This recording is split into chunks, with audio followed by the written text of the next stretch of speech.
Thank you, Graham. There are 7 sections to this talk, and so I'll let you know where we are as I go through. So this is the introduction. There is a growing strident demand made by many religious believers that their religion be given respect and understanding.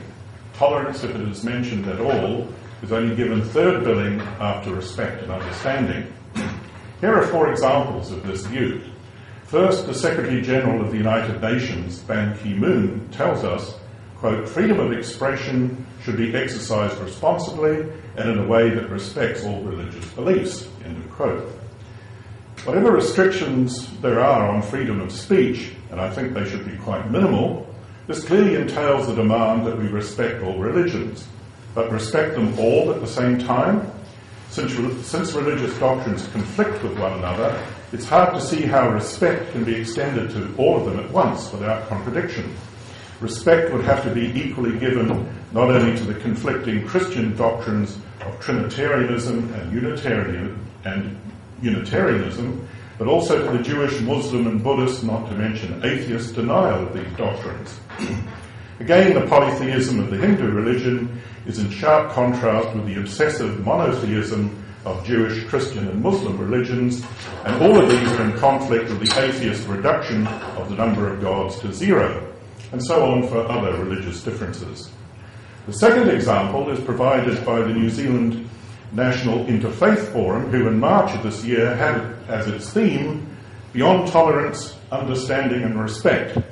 Here, tolerating religion, perhaps in the sense of simply putting up with it, is not enough. What is wanted from different religious believers and non-believers is respect and understanding. But what is to be respected and is it deserved? The third illustration comes from the 2007 Statement on Religious Diversity, sponsored by the New Zealand Government, with input from the New Zealand Human Rights Commission and other agencies and religious groups and people in the country. What is of relevance here is the 8th and final clause of the statement. In earlier drafts, this clause said, 8, cooperation understanding, government and faith communities shall seek to build and maintain positive relationships with each other and promote tolerance and understanding in the community. Even though this is restricted to government and faith communities, it does at least mention tolerance alongside understanding. This initial draft clause came in for criticism, and in the final version published in May 2007, reference to respect was kept, but it dropped tolerance in favour of respect, so that the final version of the clause that was published says that we are to promote mutual respect and understanding. The final example, which is very important, but I'll mention it only briefly, comes from the United Nations Human Rights Council report of March 2008, in which there's a whole section entitled Combating Religious Defamation. In it, the UN rapporteur is required to report on, amongst other things, quote, all manifestation of defamation of religions, end of quote. But it's not clear what this is and whether it includes not being respectful or being disrespectful to religion. The recommendation was widely criticised because it went on to make special reference to the Muslim religion only, and because of its quite new presupposition that not only people can be defamed, but also religions as well. What kind of respect and understanding is demanded, and is it deserved? It's quite unclear. I'll consider understanding briefly first, but most of this address criticises the demand for respect and the claim that respect trumps tolerance. The demand for understanding is ambiguous, but the ambiguities can be easily sorted out. Here are just a few of the many things that might be meant.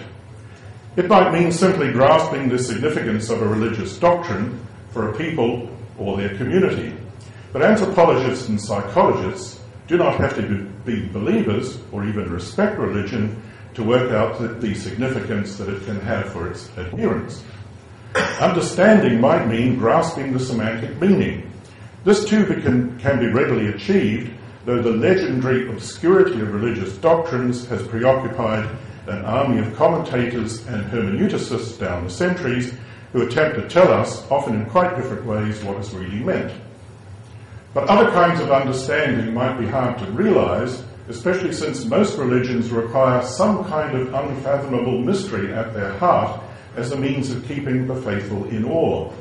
Even the most astute interpreters of Christianity have had a hard job sorting out the pseudo-profundity of doctrines like the Trinity or the Eucharist in the long history of Christian apologetics.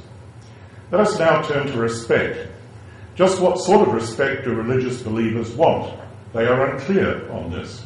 Are they asking for deference, honour or esteem for themselves and their religion on the part of those who do not share their beliefs? Are they asking for special privileges for themselves that are not to be given to others, especially non-believers? Note that the religious do often have such privileges.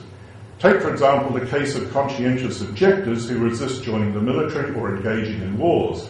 Believers can often be relieved of military service because of their religion, but atheists who are pacifists often have a much harder time.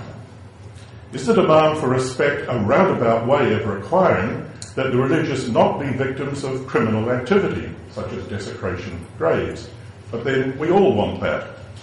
Is the demand for respect a demand that others have positive thoughts, feelings and attitudes towards the religious? Or if not, is it demanded that others are to outwardly conform as if they do? This is clearly an excessive and unreasonable demand. Does the demand for respect require that others not criticise religious beliefs? Does the demand for respect require restriction on freedom of speech, as the UN Secretary General appears to suggest? Is the demand for respect a demand that others